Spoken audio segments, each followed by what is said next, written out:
So for one reason or another, I don't have any of the router tables that I've previously made, which I've made quite a few. It's always been something to do with shop changes. But anyway, I've worked around not having a router table for quite a while. There's always multiple ways to do stuff. But an idea popped in my head for a quick little benchtop style router table specifically for a trim router. Nothing that will take a crazy amount of work. You're not going to be able to use like raised panel bits on this thing, but basically a dedicated station for roundovers and chamfers, something like that. So a trim router is the first thing that comes to mind, and I've got two. I've got a Bosch Colt, and I don't want to use it because I've got a shop vac dust collection attachment to an edge guide that works really, really well. So this setup works good handheld. I don't want to put it into a router table. And then also I do have a little DeWalt trim router that has a really nice height adjustment, which I think will be really handy if this was in a benchtop router table situation. So that's what I'm going to do. I'm going to use this and make a small router table. Just like everybody else, I'm limited by shop space, so if I could nest two tools into one, then that would be very beneficial. So that's the idea here.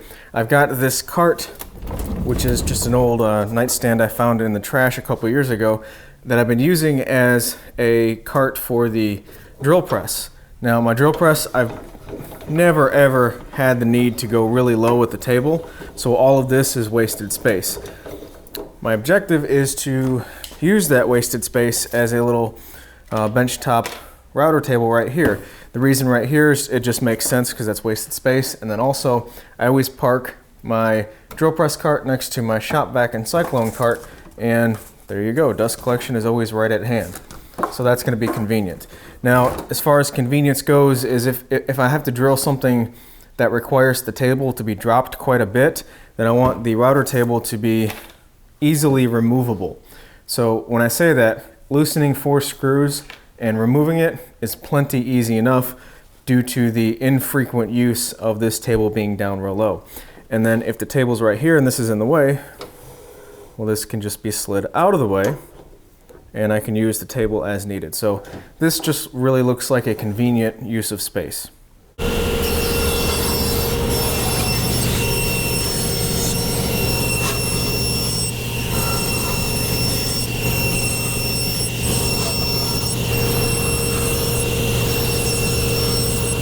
All right, so the construction of this is really simple. We're going to have 2 sides and a top.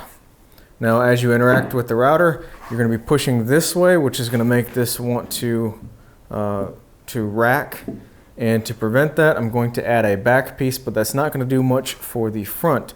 So to really tie the top into the sides, I'm going to use a continuous box joint along this entire length, and that'll really glue these 2 pieces together and aid in preventing racking.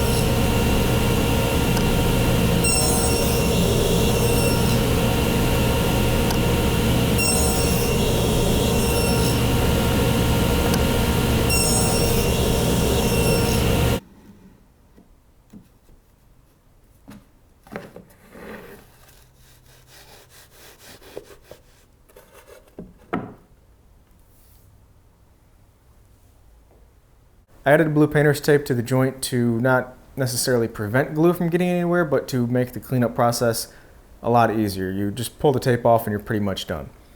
Now on the top piece, 1 full length of the joint on one of the sides is full of tear out.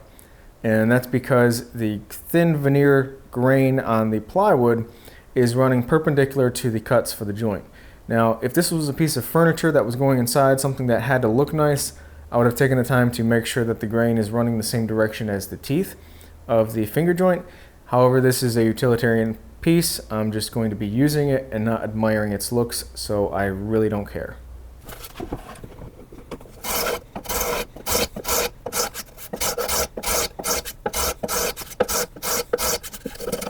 I removed the acrylic plate from the bottom of the router and used it as a template to mark out the center points for the 4 mounting holes as well as the center point for the router bit.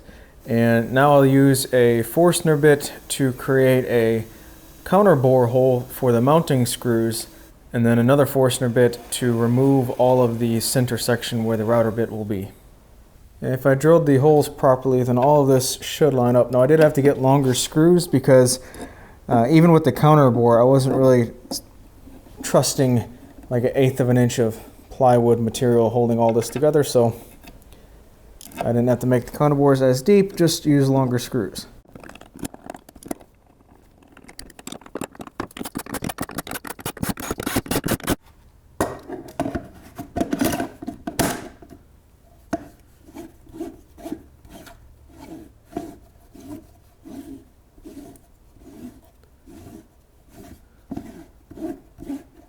The purpose of the back panel was to prevent racking, but just with these joints, there's very little movement at all, and none of the movement is in the joint. It's just these vertical pieces flexing just a tiny bit. So instead of putting a back panel, I think now that I have the placement of the router established, to make an inset piece for the back and then slide it close to the router and then just secure it from the sides and the top. And that should pretty much eliminate any sway whatsoever or lateral movement.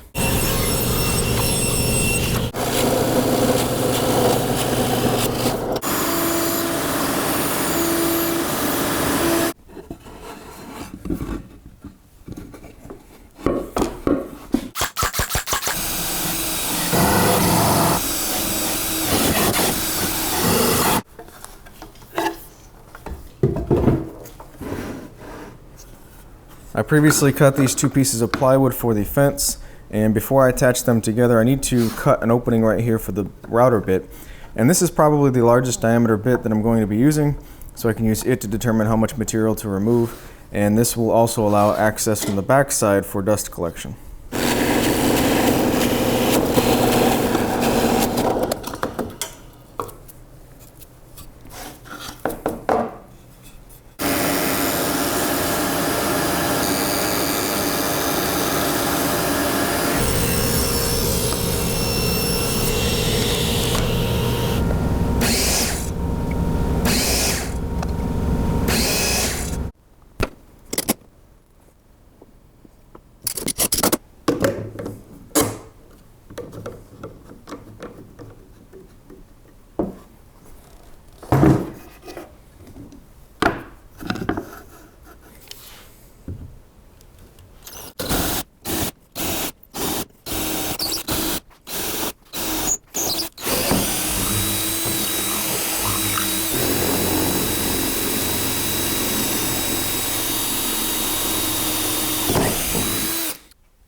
All right, so I applied a couple coats of shellac to everything just to kind of seal the wood and make things slippery, a little bit more long-term than wax. I didn't want to go through the hassle of adding polyurethane or anything like that, so quick and easy finish.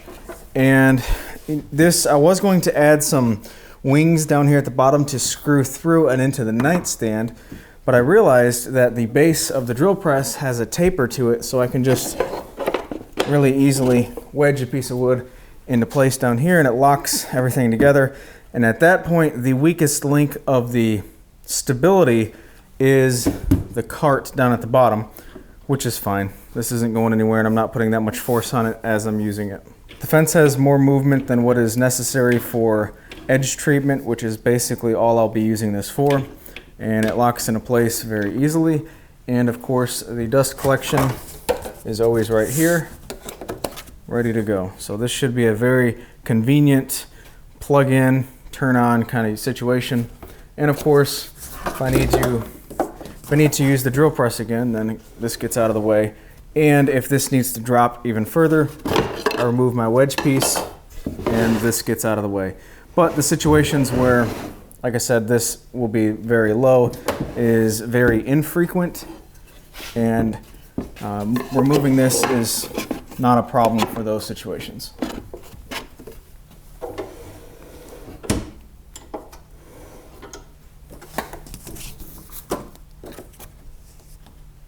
Let's test the dust collection real quick.